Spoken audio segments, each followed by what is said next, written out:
Buenos días, hermanos, en este domingo 18 de julio de 2021. Y los invito esta mañana a que leamos el texto de Primera de Reyes, capítulo 17, del 1 al 16. Y como ustedes pueden ver atrás de mí, tenemos el tema del desierto, que es un contraste grande a el- la realidad que estamos viviendo en nuestro estado estos días después de las inundaciones tan terribles que hemos sufrido en esta semana en diferentes ciudades en nuestro estado y en el estado en nuestros estados vecinos.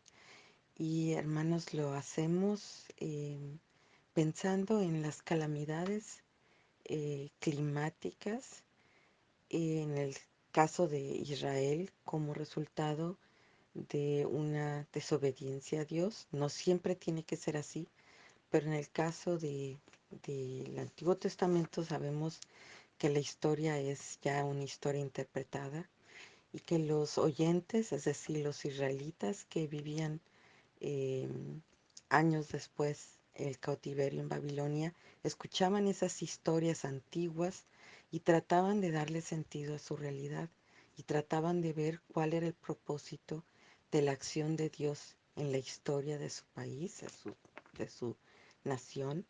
eh, y era lo más básico, lo más lógico en ese momento, eh, que si ustedes ven toda la historia del Antiguo Testamento, es una historia sobre lealtad.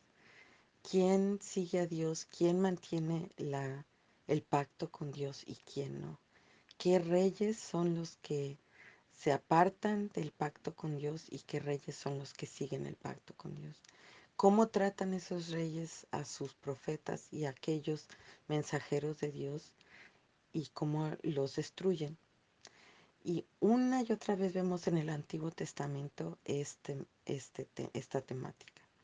Y en el caso de Primera de Reyes, que es nuestro texto de hoy, em, tratamos sobre el profeta Elías y de cómo él trata de llevarle la palabra y el mensaje de Dios al rey Acab, que es un rey, hijo de otro rey muy famoso, Omri, que abiertamente sigue la idolatría, se casa con Jezabel, una sidonita, y que trata de seguir a la idolatría y los baales cananitas.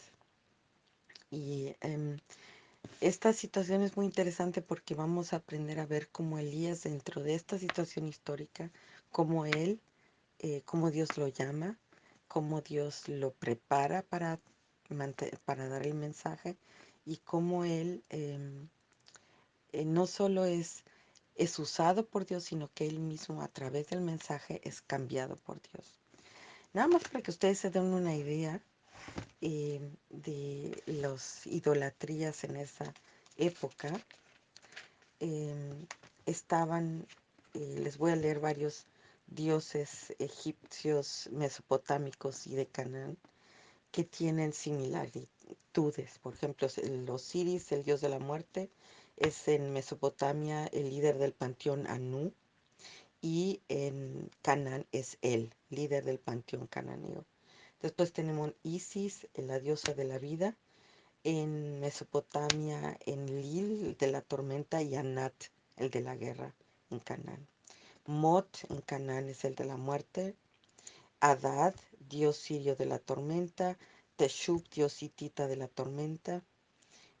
Harina, diosa hitita del sol. Y así tenemos dioses y figurines y estatuas que no tienen sentido ni significado, pero porque había una presión social, política y económica, se siguió esa línea y era una afrenta contra Dios y el pacto que Dios había hecho con su pueblo.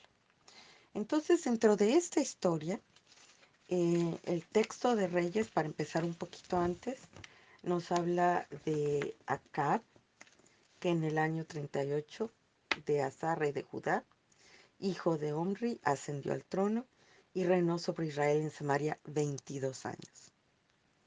Acab, hijo de Omri, hizo lo que ofende al Señor. más que todos los reyes que le precedieron. Y como si hubiera sido poco al cometer los mismos pecados de Jeroboam, por ejemplo, también se casó con Jezabel, hija de Ed-Baal, rey de los Sidonios, y se dedicó a servir a Baal y a adorarlo. Le erigió un altar en el templo que le había construido en Samaria, y también fabricó una imagen de la diosa Será. En fin, hizo más para provocar la ira del Señor, Dios de Israel, que todos los reyes que le precedieron. Entonces, tenemos históricamente, y los oyentes después israelitas conocen esta historia y escuchan que este era un rey idólatra, un rey pecador que estaba abiertamente decidiendo ir en contra del pacto con Dios. Después, en el capítulo 17, se nos habla de Elías. Ahora bien, Elías, el de Tisbe, de Galad, fue a decirle a Acab: tan cierto como que vive el Señor Dios de Israel, a quien yo sirvo, te juro que no habrá rocío ni lluvia en los próximos años hasta que yo lo ordene.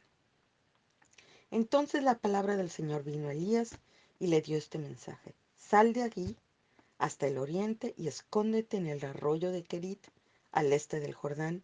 Beberás agua del arroyo y yo los ordenaré a los cuervos que te den de comer allí.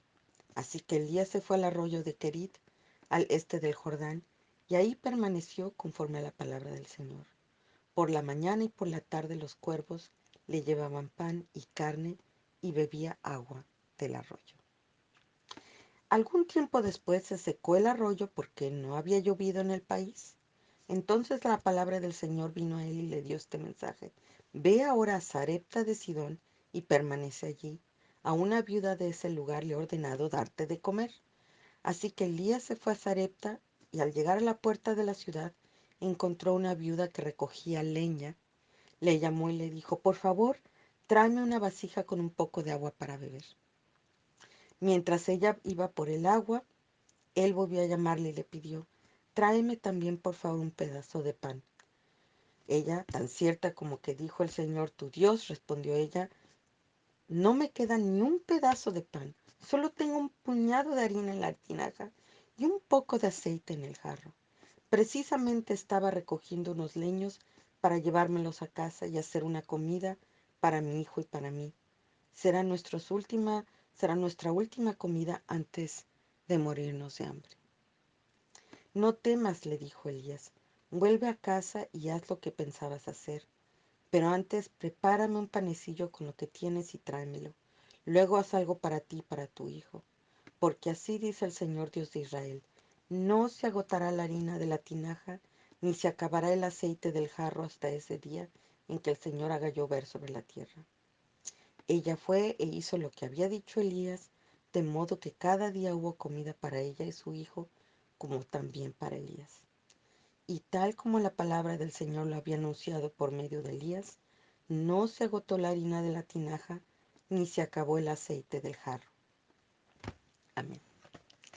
Hermanos, este texto, si no entendemos bien la situación histórica y lo que significaba eh, esta situación extrema para Elías y para los israelitas, no entendemos la profundidad del mensaje de Dios.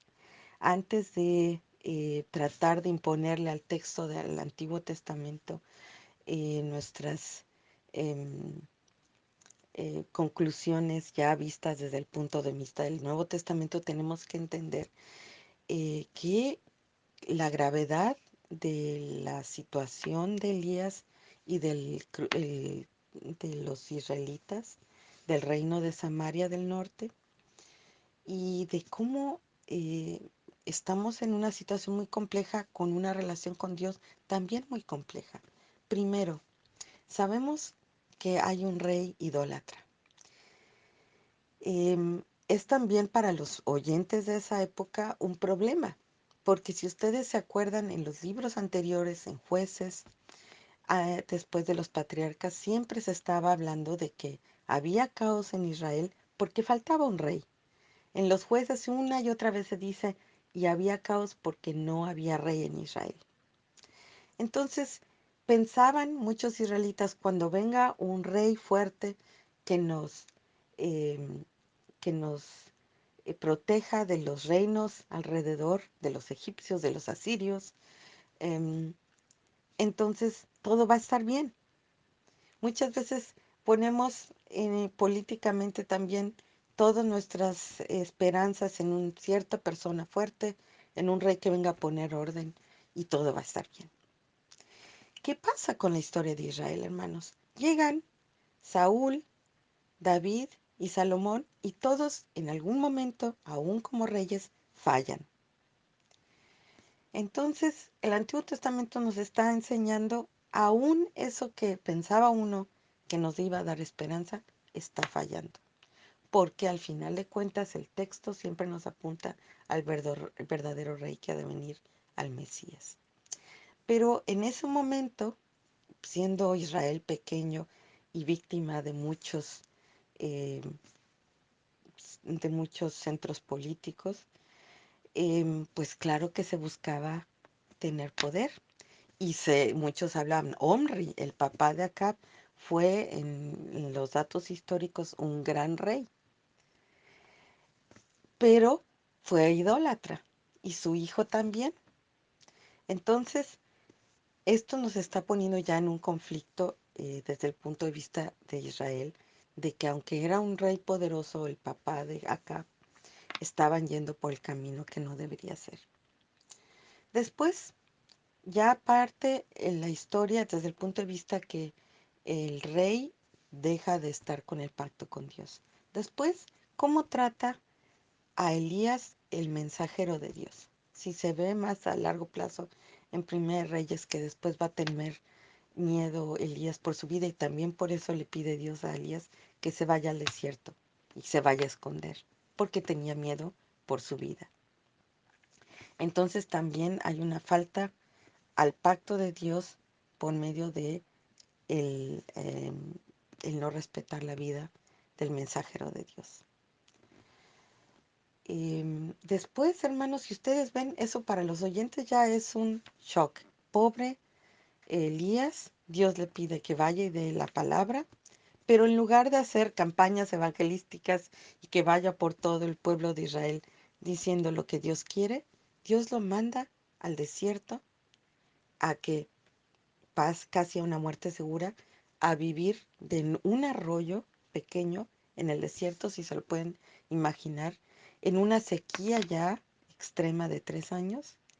Y aparte que dependa de unos animales que en ese momento eran considerados inmundos, los cuervos, aves de rapiña, que le iban a traer quién sabe qué tipo de comida, qué tipo de restos de carne de animales, y tenía que aprender a confiar Elías que Dios lo iba a proteger, aún recibiendo la comida de estos animales inmundos en una zona completamente desértica, en una época de sequía donde había un pequeño arroyito que se iba a secar.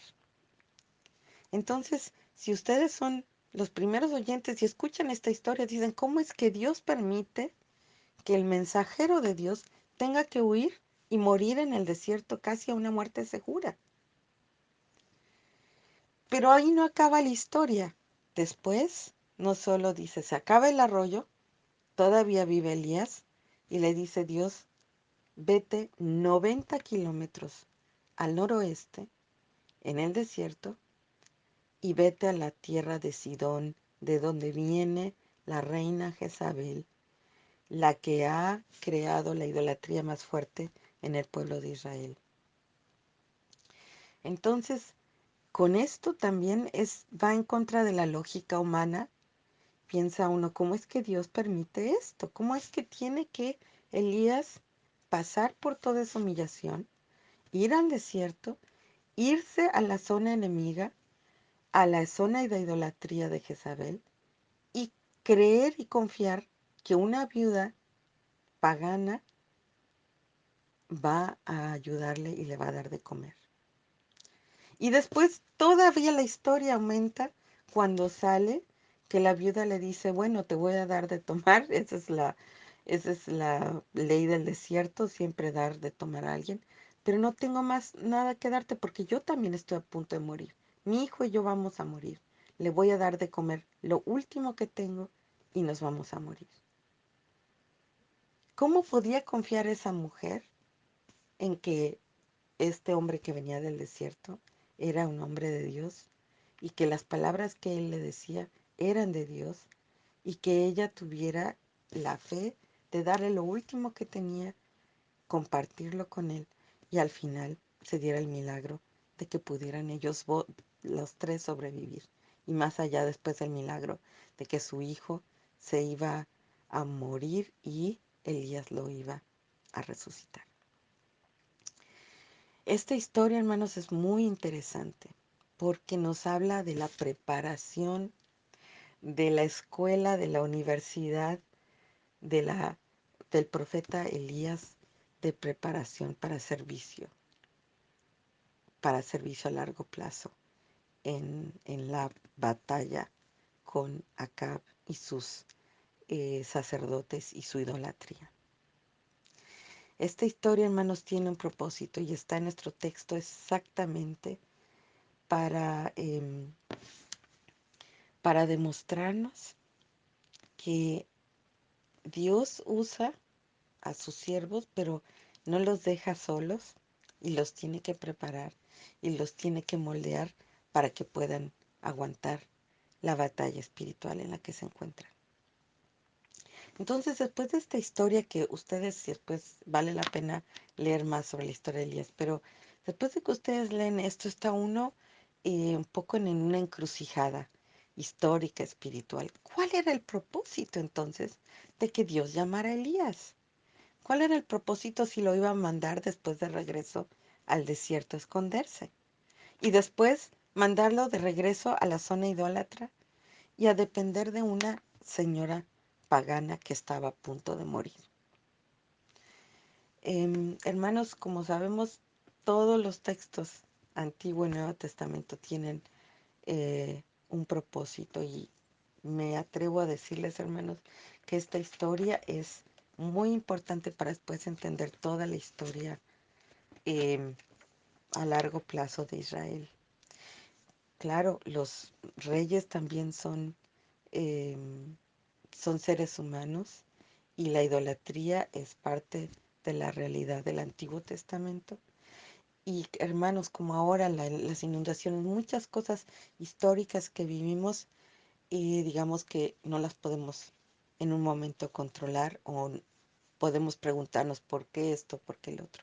Pero la pregunta es, hermanos, cómo el Señor permite esta historia de Elías, es preguntarnos cuál es nuestra actitud o nuestra reacción o nuestra acción ante estas situaciones. Y esto es lo que en este momento podemos conectar nuestra vida personal con la historia de Elías. Muchas veces tendemos a caer en esos moralismos de que, ay, sé como David o sé como Moisés o como el padre Abraham y tratamos de buscar momentos morales e idealizar esas figuras antiguas para, para seguir una moral eh, superficial.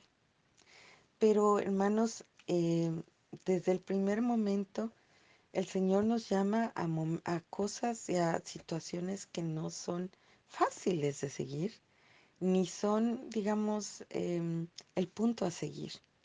¿Por qué? Por ejemplo, si ustedes ven en Santiago 5:17, Santiago habla de la oración de fe y habla de la sabiduría que viene no por uno mismo, sino por la confianza en Dios. Y fíjense lo que dice sobre Elías. Elías era un hombre con debilidades como las nuestras, como tú y yo. Con fervor oró que no lloviera y no llovió sobre la tierra durante 3 años y medio. Volvió a orar y el cielo dio su lluvia y la tierra produjo sus frutos.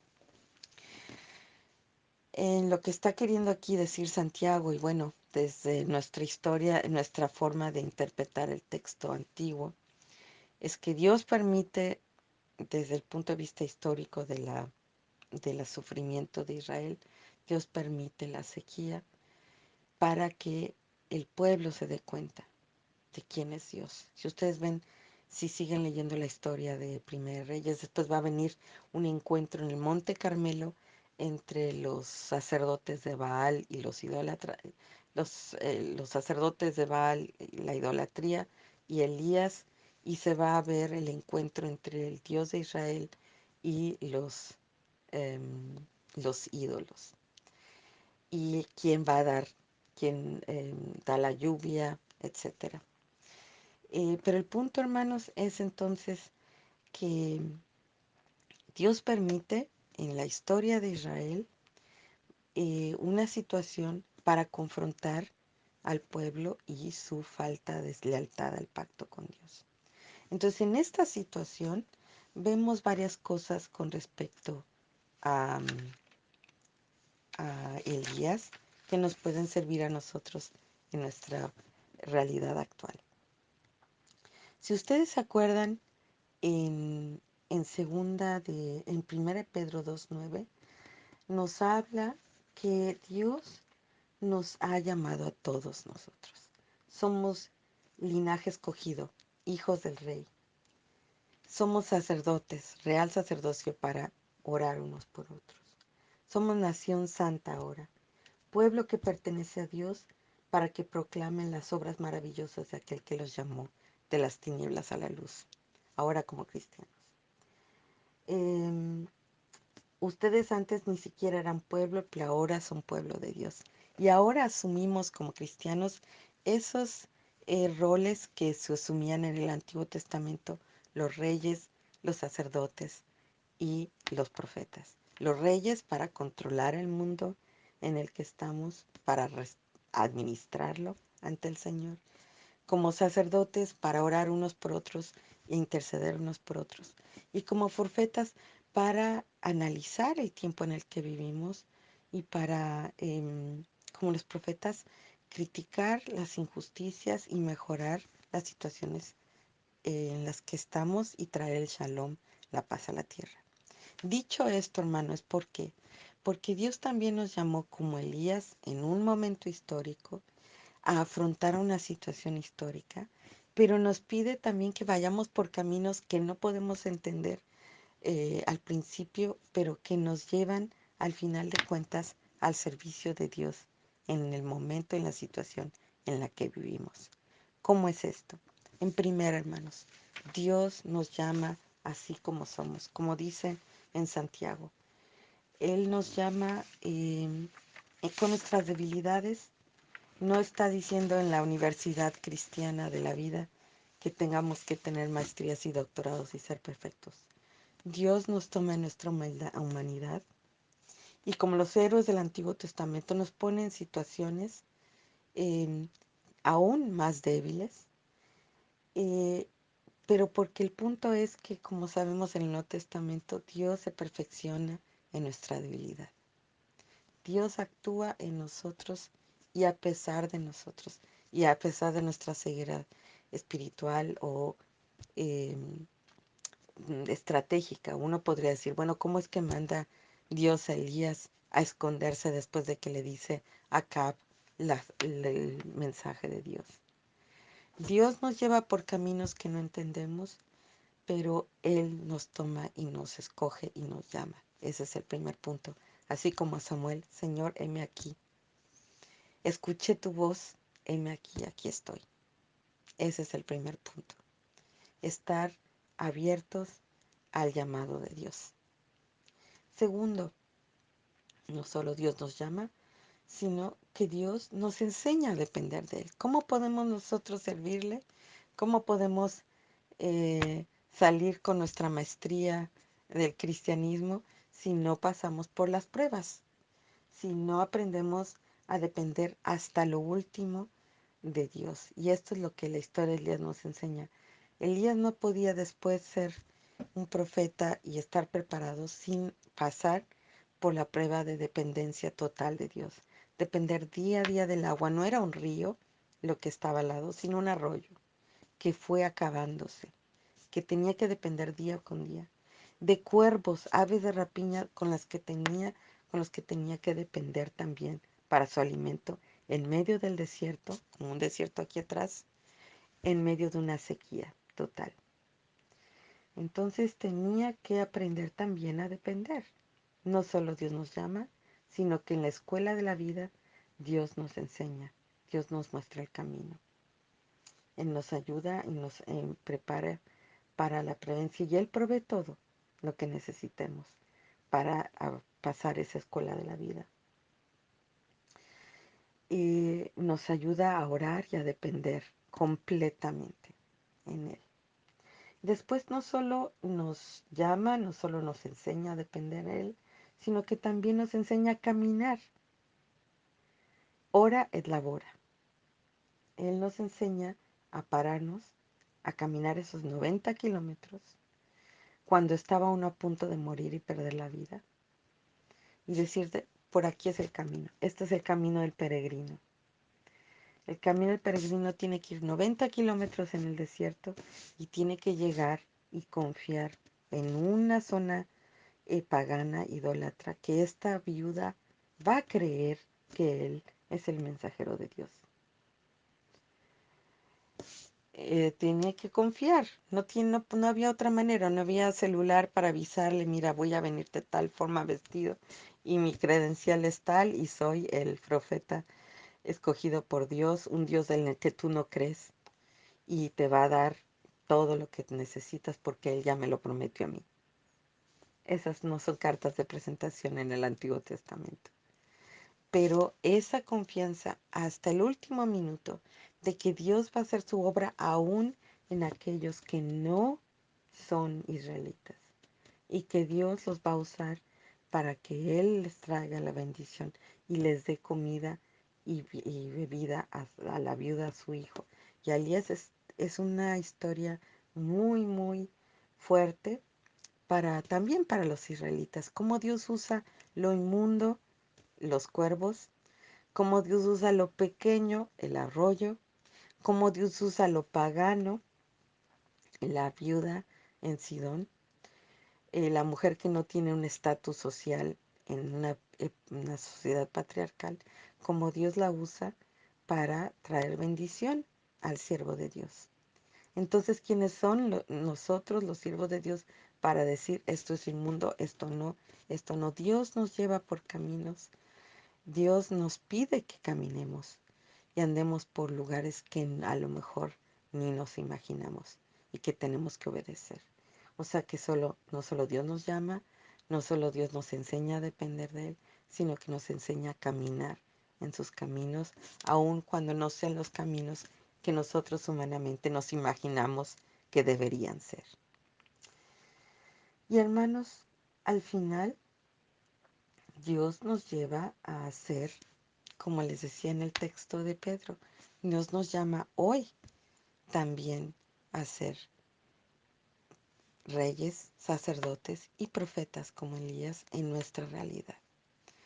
Dios nos da este texto antiguo para que ahora con la perspectiva del Nuevo Testamento no lleguemos a un moralismo superficial, sino más bien que veamos el ejemplo del camino de Elías para nosotros también pedir con humildad a Dios que nos enseñe el camino por el que debemos andar. Sin esos prejuicios de que esto sí, esto no, esto es inmundo, esto es poco, esto no es, esta no es la campaña evangelística que me había imaginado, esto no es el éxito eh, evangelístico que me había imaginado, soy un fracaso como padre, soy un fracaso como pastor, porque no tengo los 2000 feligreses, porque no he logrado esto, porque no lo he logrado el otro. Muchas veces nuestras fantasías, nuestros mismos prejuicios son los que nos bloquean y nos evitan caminar por ese desierto y por esos manantiales que Dios tiene para nosotros. Em, Hermanos, esta es una gran lección. Elías no era mejor que nosotros, ni mejor que tú ni yo. Somos humanos y Dios en su misericordia y en su amor nos escoge. Y la audiencia en Babilonia que estaba escuchando estas historias se da cuenta que aún ellos siendo cautivos en Babilonia y escuchando historias antiguas del pueblo de Israel, tienen motivación, fuerza para seguir adelante porque saben que Dios los llamó, los escogió y que no los va a dejar solos para reconstruir Jerusalén en el años después de estas historias. Esto no quiere decir que el conflicto va a ser fácil. Esto no quiere decir que la batalla va a ser em, rápida. Muchas veces tenemos que tener la visión a largo plazo como la tuvo Elías. Em, lo importante es saber que en el conflicto, en la batalla final, estamos con Dios. Y acuérdense, hermanos, otra vez este texto, lo vuelvo a leer. Pero vosotros sois linaje escogido, ustedes son pueblo escogido por Dios.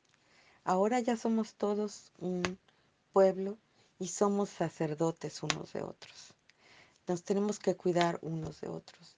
Somos una nación santa, lavados por la sangre de Cristo, en el poder de Cristo. Y somos un pueblo adquirido para proclamar las maravillas de Dios. Eso es lo que hacen los profetas hoy.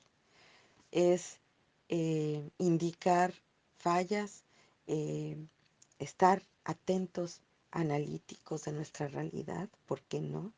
Ver de qué manera el Señor está llamándonos a través de su Espíritu Santo y de su palabra y de la comunión con nuestros hermanos para reconocer entuertos, para reconocer caminos que no están bien, para mejorar por donde van los caminos, pero siempre con la humildad, sabiendo que Dios es el que nos llama y Dios es el que nos prepara y nos fortalece y nos da las fuerzas para caminar en los caminos que tenemos que andar. Le damos gracias a Dios por este mensaje, porque es de gran bendición y porque sabemos que esto nos da fuerzas para eh, pues embatir la realidad en la que estemos y vamos a tener en cuenta esta semana extra a aquellos hermanos que están sufriendo y aquellos que no son, aunque no sean nuestros hermanos que están sufriendo las inundaciones, que oremos, que apoyemos de la manera que sea posible para mostrar solidaridad y sabemos que no va a ser de una forma manipuladora como algunos políticos lo llegarían a hacer, sino con la humanidad de que estamos en el mismo camino todos.